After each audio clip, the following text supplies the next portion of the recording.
The Los Angeles Lakers coach finally said what nobody dared to say about LeBron James, and it's shaking the entire NBA. Tell me I'm wrong about this. LeBron James just can't help himself. LeBron James has already had 3 coaches in 4 years. That shows how much pressure there is inside the Los Angeles Lakers organization. For a long time, people whispered about problems behind the scenes, about power, control, and who really runs things. But nobody said it openly. Nobody wanted the drama. Then someone finally spoke up, and it sent shockwaves around the league. That person was Lakers coach J.J. Redick. When the Lakers hired him in June 2024, he stepped into one of the toughest jobs in sports. Coaching in Los Angeles is brutal. Many famous and experienced coaches have come and gone quickly because the pressure is so high. The spotlight in LA is always on, and mistakes are never forgotten. Before becoming a coach, Redick worked in broadcasting. He built a reputation for explaining basketball in a smart and honest way. He wasn't afraid to challenge popular opinions or say things others avoided. But coaching with LeBron James is a unique challenge. LeBron isn't just a superstar player. He has been one of the most powerful voices in the NBA for over 20 years. He influences teams, rosters, and even front office decisions. Some people even joke that he's like a shadow general manager.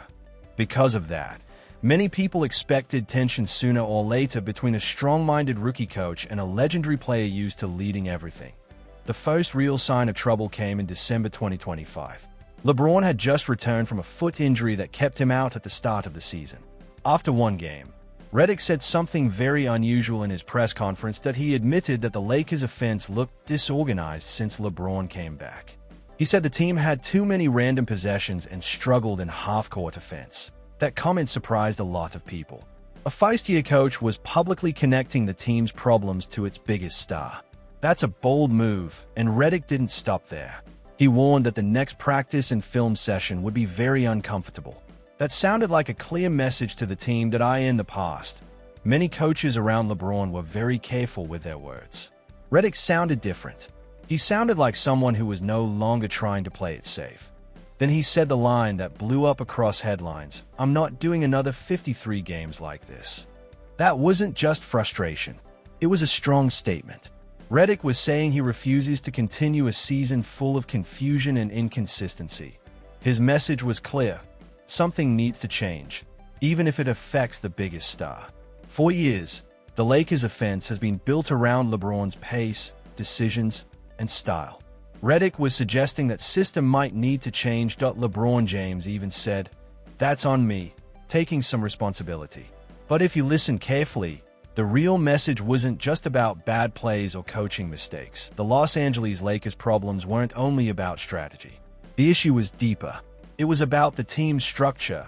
When one player has so much influence that he affects every system, every lineup, and every teammate's role, the team can lose its balance. That kind of impact is powerful, and Coach J.J. Redick was openly admitting it. What made his comments even more surprising was how honest he was about the power dynamic.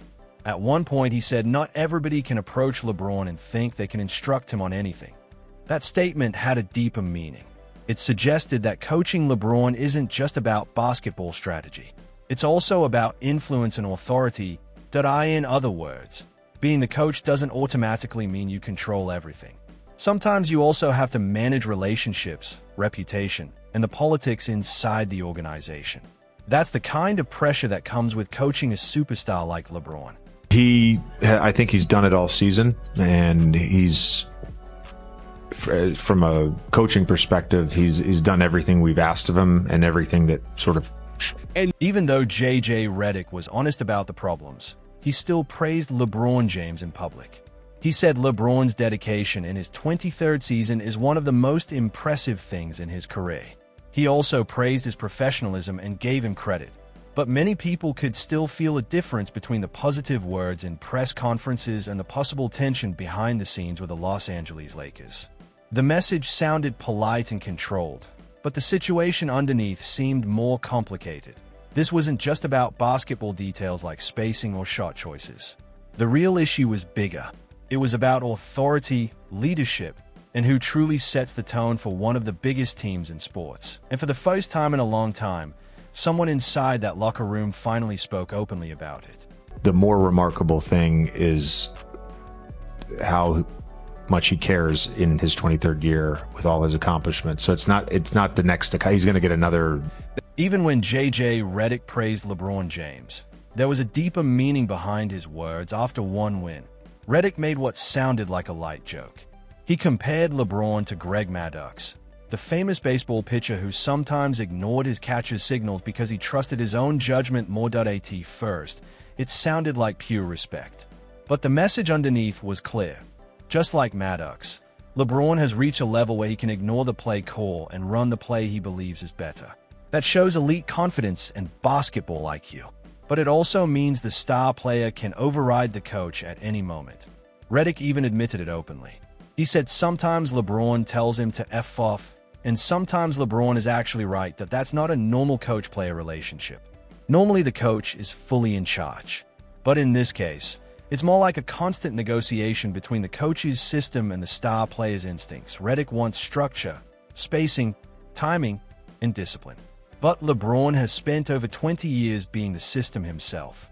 When a player has that much experience and influence, he doesn't just follow instructions. He expects to help shape them. This situation can lead to brilliant basketball or complete chaos. Then the numbers started raising questions. In the 13 games after returning, LeBron had a 4.5 box plus-minus. For a player of his level, that caused debate among analysts. Some said it wasn't just a short slump. They wondered if there was a deeper issue about fit, whether what the team currently needs fully matches what a 41-year-old legend can provide every night for the Los Angeles Lakers. Meanwhile, whenever LeBron posts something on social media, the media storm starts immediately. One post led to days of speculation, trade rumors, retirement talk, and hidden messages. Redick shut that down quickly. He told reporters they were idiots and said the post was simply an advertisement. No drama, no mystery. When reporters asked about LeBron missing games for personal reasons, Redick gave a very short answer. No long explanation, no soft wording, just a direct response. Those answers made it clear that Redick wasn't trying to hide anything.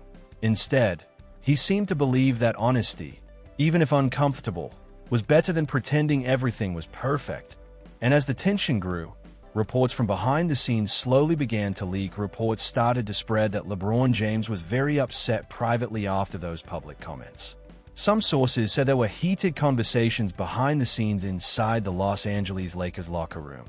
People described the atmosphere as tense. Staff members were careful and watching closely, expecting possible fallout. It wasn't loud chaos, but the kind of quiet tension where everyone knows something serious just happened. Once certain things are said publicly, they can't be taken back. And that's exactly what happened. Coach Redick did something many others had avoided for years. He said the quiet part out loud.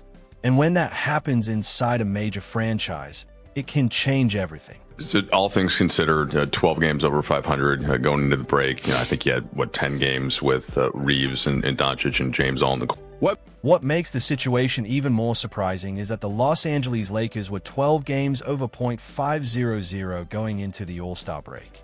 On paper, that looks like real progress, especially for a first-year coach. But the tone from Redick didn't sound like someone celebrating success. He sounded cautious, almost like he believed wins could hide deeper problems if no one paid attention. The scoreboard only tells part of the story. The real story often happens in practice, film sessions, and private meetings, where coaches and players deal with the hard truths behind the scenes. And for the first time in a while, those truths were being spoken openly. Redick isn't the first Lakers coach to deal with this challenge. He's simply the latest example in a long history. Coaching LeBron James isn't only about basketball strategy. It's also about managing his huge influence, expectations, and leadership inside the team. That pressure has affected other coaches before. For example, Darvin Ham experienced it firsthand. When he became the Lakers coach in 2022, he brought a strong defensive mindset the team needed. After the difficult era with Russell Westbrook, Ham helped guide the Lakers from missing the playoffs to reaching the Western Conference Finals. He even led them to win the NBA in-season tournament. By most standards, that's a successful start. But by May 2024, Ham was gone. That gap between success on paper and losing the job anyway shows how complicated things can become around a superstar like LeBron. One example happened during a 2024 playoff game against the Denver Nuggets. Cameras caught LeBron visibly upset on the bench after Ham decided not to challenge an out-of-bounds call that it was a moment everyone could see. Teammates, fans, and the entire league. It wasn't just frustration. It looked like a disagreement about authority happening in real time. And according to many observers, it wasn't the only time something like that happened during Ham's time as coach earlier in the 2023-24 season. Tension was already building inside the Los Angeles Lakers. Coach Darvin Ham tried to limit the playing time of LeBron James to protect his health at 39 years old. On paper, that seemed like a smart decision. But in reality, it created frustration. Cameras caught LeBron clearly unhappy, saying, "I know you all got me on old man time percentage. I hate this already." Those words weren't just about minutes on the court. They hinted at something deeper, control and authority. When you break it down, the message sounded simple. LeBron believes he should decide when he plays. So what do you think? Is that strong leadership from a superstar, or does it show too much power in one player's hands? Drop your thoughts in the comments. Thanks for watching, and see you in the next video.